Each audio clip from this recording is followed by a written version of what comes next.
Bener Bu, di kualinya ada ceragangan.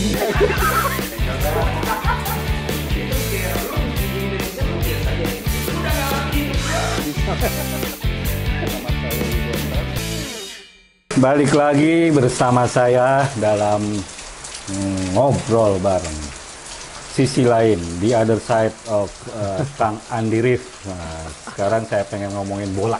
Wah, bola. Kang Andi main bola ya? Dulu main bola? Dulu main. Zaman SMP, SD, SMP, SMA? SD saya masuk itu Uni di Bandung. Iya. Iya, SD Serius kelas. lagi? Iya. Uni itu yang belum tahu, Uni adalah salah satu klub underbawah di bawahnya Persib. Ya. Ya. Persib, jadi masuk ke klub Uni. Karena kebetulan rumah dulu itu kan di daerah Lengkong dekat ke Karapitan ke lapangan Uni kan di situ. Di situ kan markasnya klub Uni itu. SD udah raja bola lah, jagonya main bola. Kalau main bola tuh pasti teman-teman tuh pasti mau masukin seorang Andi di dalam tim gitu. Kalau Pasti jadi, ada. Jadi kalau ada guru bagi dua ya, tapi anak teman-teman langsung belakang cuk di belakang saya. Saya sama Andi. Terus kalau dia jago katanya gitu. Ya padahal bola rumahan lah, main bola di depan rumah, mana-mana bawa bola plastik, kecil tuh kadang nyeker, kadang pakai sepatu, udah ketusuk paku kaki di kebun orang main tuh kemana-mana, gitu. Ada orang tuh, Dimasukin ke Uni. Dimasukinlah ke Uni, sama orang tua SD ya, di kelas 5 kalau saya. Kelas 5 SD masuk kelas Uni. Uni tuh masuk Uni.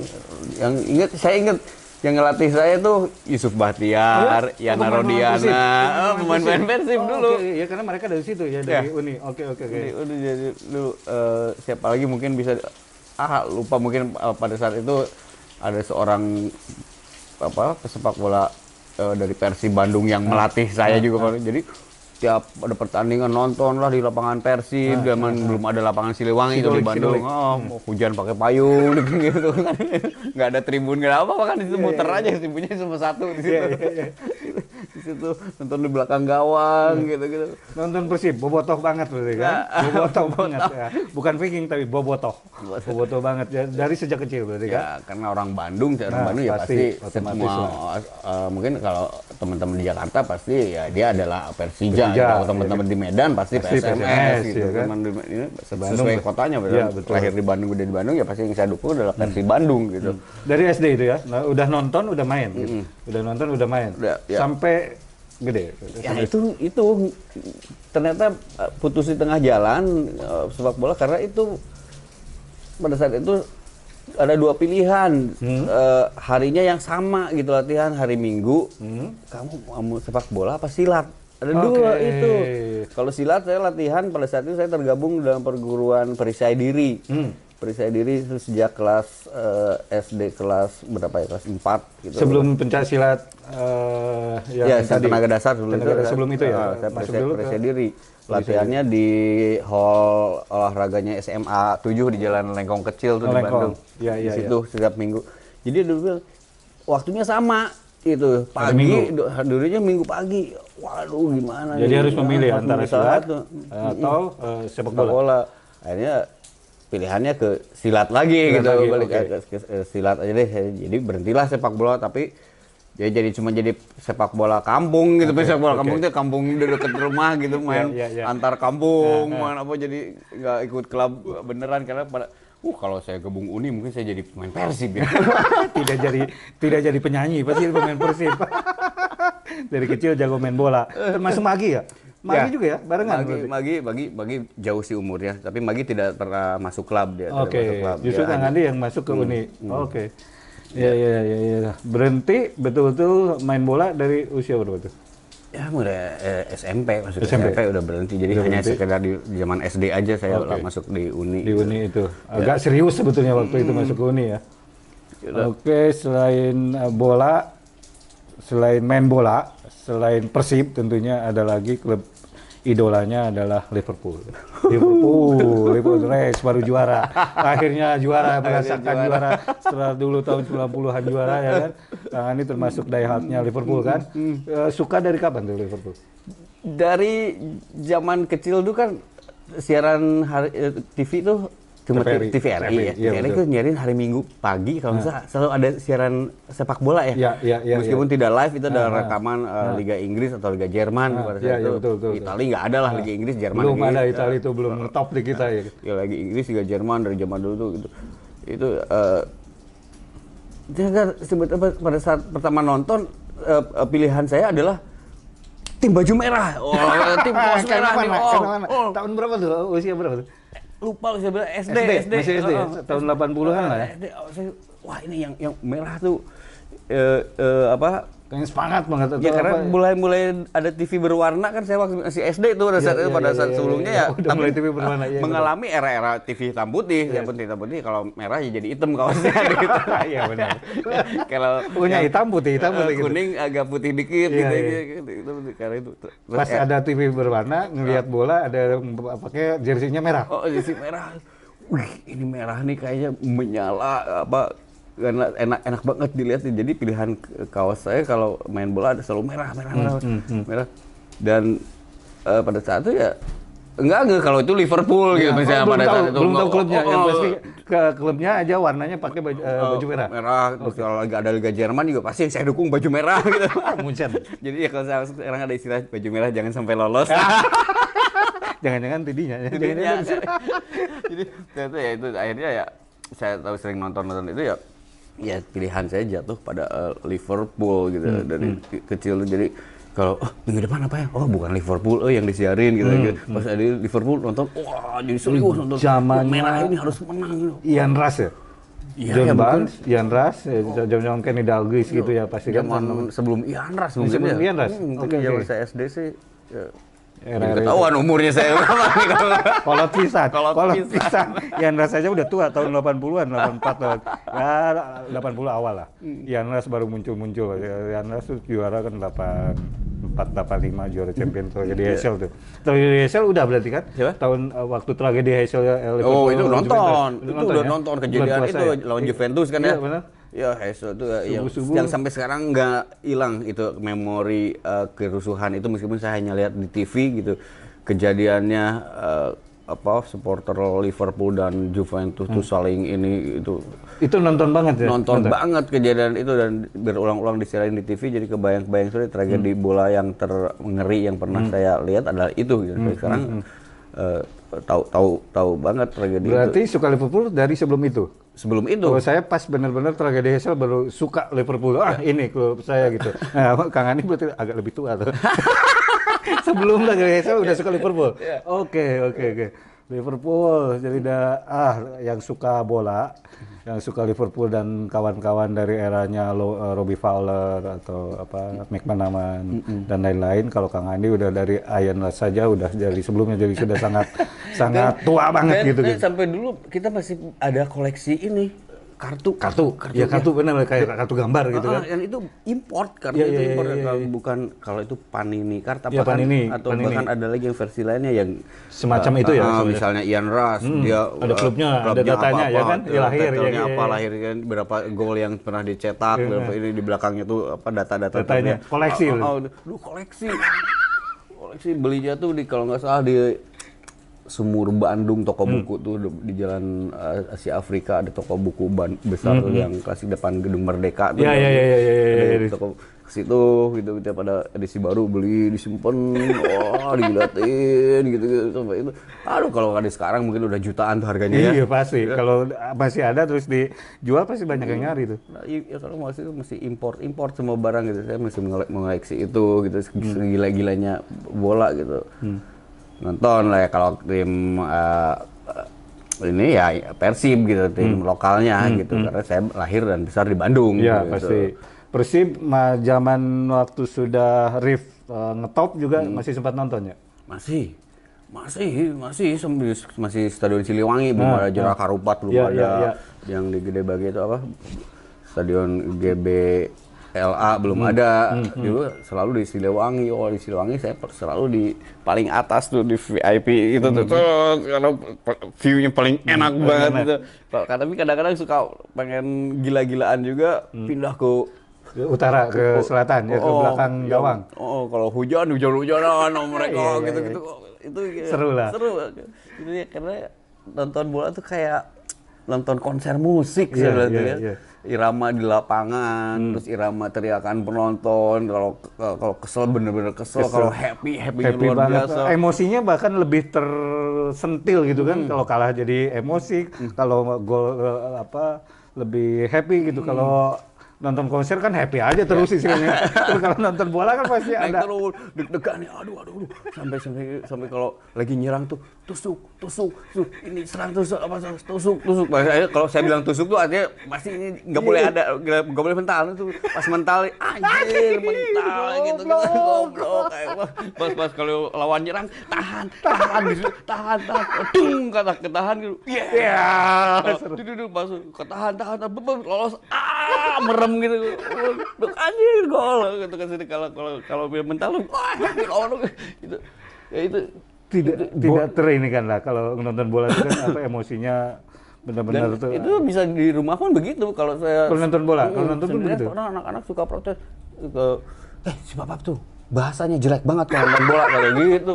Anak-anak kenapa suka bilang anjing, goblok, setan apalah gitu. Si anjing goblok gitu.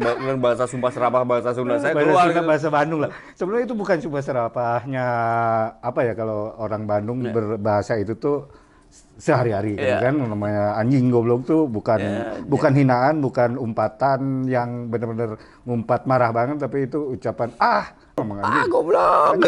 Kadang-kadang ke diri sendiri goblok. Si anjing deh gitu kan. Kayak gitu.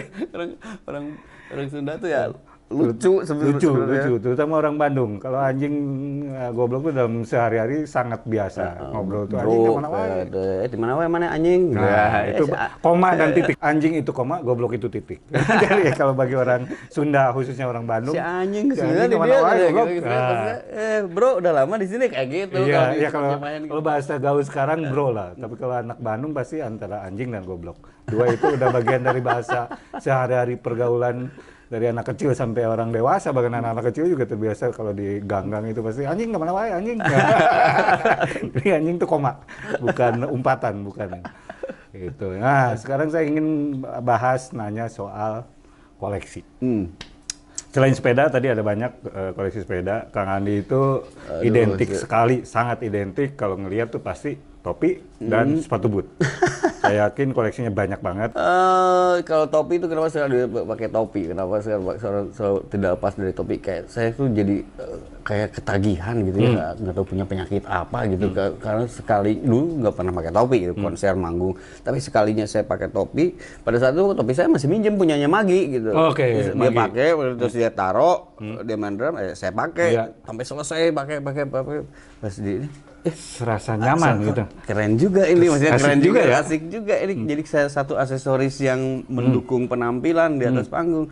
Dari situ mulailah nyari topi sendiri gitu. nyari mulai dari cowboy hat gitu, topi cowboy, akhirnya berkembang ke kayak begini tuh dibilangnya topi apa, Panama hat ya, ini Panama hat style-nya. Terus pantai itu ada yang panjang tapi ininya sebenarnya itu topi cewek biasanya yang agak ini tuh jatuh seenaknya kemana-mana gitu. Akhirnya jadi kalau pas mau manggung kayak ada yang kurangnya apa? Oh topi, pakai topi. Oh keren nih. Pas. Jadilah keterusan. Akhirnya saya jadi harus bertanggung jawab kalau bajunya begini, topinya apa. Oke. Jadi dari awal juga sebelum manggung atau sebelum kemanapun lah, terutama khususnya pasti konser atau manggung gitu, pasti pakaian dan topi. Topinya jadi nggak bisa lepas gitu sampai sekarang, jadi kurang Andi rif kalau nggak pakai topi. Iya benar karena udah trademarknya topi. Itu tahun berapa tuh pertama kali? Aduh lupa tahun berapanya, tapi di awal udah riff pokoknya. Udah riff, oke. Karena di riff awal kan saya belum memakai topi ya. Setelah di setelah Lo Tuye masih belum album ketigaan mungkin ya. Di album kelimaan malah. Album kelima baru betul-betul nyaman memakai topi. Kalau dihitung-hitung punya berapa banyak topi? Pasti banyak kan, dengan berbagai macam jenis. Pasti banyak, tapi aku naruhnya nggak terorganize baik gitu, cuma taruh bruk. Jadi tidak pernah disimpan ditata gitu. Dan tidak pernah hunting untuk secara khusus gitu. Jadi kalau lagi betul jalan kemana tiba-tiba lihat topi, coba bagus. cobain. Cocok lihat, wis harganya cocok, beli. Oke. Kalau cocok, oh yes, mahal, enggak taruh lagi gitu. Kalau ini, wis, waduh harganya gila nih, seperti nggak pantas. Jadi gitu. Pokoknya yang berasa cocok ya, bukan soal harga, bukan soal merek, segala pokoknya yang cocok, mau murah mau mahal, pokoknya kalau cocok pasti dibeli. Ya, kayak semua baju-baju yang saya punya pun orang selalu mikir, wih, Andi fashion ini. Mungkin orang bilang kelihatan mahal ya karena kita pintar memadu-madankannya, matchinginnya. Padahal tidak semua baju yang atau topi yang saya beli itu harganya mahal.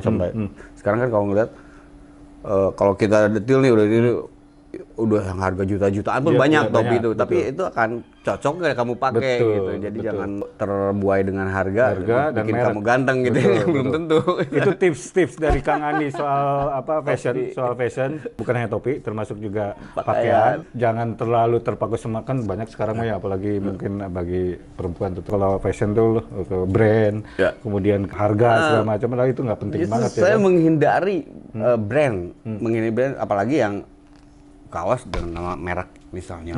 Iya. Ceblok gede misalnya, apalah misalnya sampai LV atau apalah. Siapa sih merek dodol ini lagi terkenal ini di dunia. Wah, langsung keluar pakai kaos dodol gitu.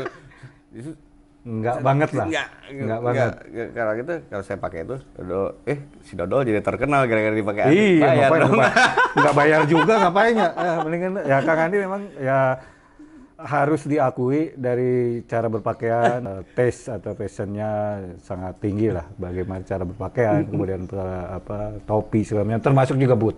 Ya kan, Kang Andi juga termasuk salah satu yang orang melihatnya itu bisa dikatakan tidak bisa lepas dari boot. Karena kan banyak banget lah bootnya gitu. Nah kalau boot hampir sama dengan boot. Boot itu adalah salah satu aksesoris yang dipakai manggung. Saya kalau manggung maksudnya dengan style pakaian yang saya pilih itu cocoknya adalah boots yang harus dipakai gitu. Jadi jangan sepatu cats atau sepatu sport shoes atau apa, tidak, itu nggak cocok gitu. Dipakai pada saat itu gitu. Jadi mata tuh selalu pilihannya ke boots sampai akhirnya ya kalau boots memang pada saat saya suka tidak banyak produk lokal yang bagus pada saat itu ya, pada era tahun belakang. Tapi sekarang gila-gila produk-produk teman-teman di Bandung, teman-teman di Surabaya, di Jogja, di mana pun bikin boots. Ini kualitasnya udah luar biasa, bahannya ini saya suka. Dan modelnya juga modelnya juga tidak kalah lah sebenarnya. Tapi pada saat awal-awal memang saya harus beli import pada saat itu. Terus pilihan saya jatuh pada salah satu boots buat setiap itu boots adalah yang paling baik. Pilihan adalah buatan Spanyol, macam-macam merek lah bisa disebut gitu. Tapi kalau boots buatan Spanyol tuh pasti nyaman dipakainya, terus kualitas kulitnya pun enak gitu. Akhirnya saya dan teman-teman Riff sempat menjadi ambasador salah satu merek boots dari Spanyol gitu. New Rock. Kebetulan New Rock Jakarta adalah pemasok, mungkin sepatu distributor yang paling legal yang diakui oleh New Rock Spain. Jadi kalau mau beli New Rock ya di situlah gitu pada saat itu di New Rock Jakarta tuh. Di situ, dan mereka kerjasama dengan mereka. Akhirnya saya sempat didesainkan satu sepatu yang desainnya saya bikin sendiri. Oh gitu, sempat juga bikin sendiri, tapi dengan syarat hanya mix dari desain yang mereka udah jadi. Kamu nggak bisa menggambar maunya begini-begini gambar kamu, karena mereka pun sudah punya pattern polanya sendiri untuk boots yang mereka bikin edisi ini. Jadi saya dari sini, tapi saya mau talinya begini. Di mix. Saya mau solnya ini. Saya dibikinin yang solnya sebegini ininya. Jadi saya kalau tuh pakai itu, wah keren amat sih, ada jangkung. Kalau dibuka sepatunya berat kan, snack cekrek tuh. Jadi ada tuh sepatu itu baru sempat saya pakai 2 kali show gitu ya. 2 kali show kan, karena itu memang harus benar-benar memilih show yang cocok dengan sepatu itu. Itu yang saya desain sendiri dan dibuatkan langsung dari Spanyol, dari pabriknya di sana, terus dikirimkan ke saya. Dan teman-teman Riff pun begitu, yang lain Magi, Jikun, Ovi, Teddy pun mendesain sendiri sepatunya sama. Tapi awal yang produk lokal yang saya pakai ya mungkin pada saat itu belum banyak, ya mungkin hanya nama Tegep Boots sebenarnya yang Tegep ya, baru almarhum. muncul Ya, pada Tegep. saat itu di Bandung, almarhum Tegep. Ada kebetulan saya juga bersahabat dengan Tegep. Banyak juga sepatu boot saya yang didesain oleh Tegep, sampai celana-celana kulit yang hasil desainnya dia gitu. Sempat kemarin terakhir juga dibawa pulang ke Bandung tuh sepatu saya yang didesain itu dibawa disimpan di museumnya Tegep. Tapi belakangan ini melihat banyak sekali bagus-bagus dan lokal ya, dan tumbuh berkembang. Banyak nih merek ini buatan lokal, gila-gila. Terus setelah bertambah usia ini saya mengurangi nih pakai boots nih. Malah mengurangi. Tapi karena saya memilih sport shoes sekarang udah fashionable banget gitu, udah dibawa di atas panggung tuh nggak biasa banget, jadi banyak sekali pilihannya lah ya dari itu. Jadi mulailah agak beralih ke situ. Jadi sekali-sekali pakai boots, pakai sport shoes, tapi disesuaikan dengan kalau sport shoes mungkin ya celana dan ini kan harus sporty, tapi sporty versi saya adalah yang harus tetap dilihat. Kamu lagi show di atas panggung, kamu bukan lagi berolahraga di atas panggung, harus tetap seperti itu. Kita harus pintar-pintar itu gitu. Terus sekarang kan informasi di sini tuh mau fashion, ketik aja fashion, main fashion udah banyak banget ya. Jadi itu juga jadi inspirasi itu. Kalau zaman dulu awal-awal belumnya saya beli majalah kan dulu. Iya benar. Majalah fashion dari luar, majalah fashion lokal. Oh begini. Sekarang tinggal pencet aja, mau bohemian, mau apa. Keluar semua itu. Jadi mungkin termasuk informasi karena banyak juga industri boot ya sepatu juga tumbuh karena kan orang juga yang memang mau terjun ke situ, infonya mudah didapat juga ya. Artinya bukan hanya gambarnya, mungkin cara membuatnya juga, bahannya juga sekarang informasi banyak banget kan di mana-mana lah, apalagi sekarang gitu kan, pasti karena info itu mudah didapat, jadi orang kita kan kreatif banget sebetulnya kan. Bahkan juga ya saya juga belakangan jujur aja suka beli boot lagi yang lokal gitu. Bener. Termasuk yang dari Bandung, termasuk kulit-kulit itu kan banyak banget variannya, banyak banget pilihannya gitu. Sekarang kalau lihat saya mungkin banyak foto di Instagram saya, terus di live itu saya pakai boots, ya itu boots itu ada buatan lokal yang saya pakai sekarang. Jadi saya lebih bangga memakai itu gitu, lebih bangga produk lokal. Pakailah produk lokal karena emang kualitasnya udah. Nah, kalau dihitung-hitung gambarnya ada berapa banyak ya? Puluhan, ratusan? Oh, enggak ratusan, masih puluh lah boots sih. Ya sama gitu, nyaronya belantang yang masih di dusnya ada, ditaruh di dus, di casingnya juga ada beberapa, terus ada sebagian juga yang tidak ada tidak di sini, di rumah kakak saya di Bandung, tersebar lah di mana-mana, termasuk topi juga ya di mana-mana. Oke, Kang Andi, kita ngobrol-ngobrol udah lumayan panjang, ini panjang banget tadi, udah bahas banyak hal. Terima kasih banget udah mau dikunjungi kembali, kemudian sukses terus juga buat Kang Andi untuk segala kegiatannya, khususnya tentu di musik. Sedang produksi single-single dan lagu yang You and Me-nya juga keren banget. Nanti akan muncul lagi single-single lainnya. Terima kasih banget dan sukses terus Kang Andi. Amin, sama-sama Om Yudi juga. Sukses, sehat selalu dan tim semua. Amin. Thank you Kang Andi.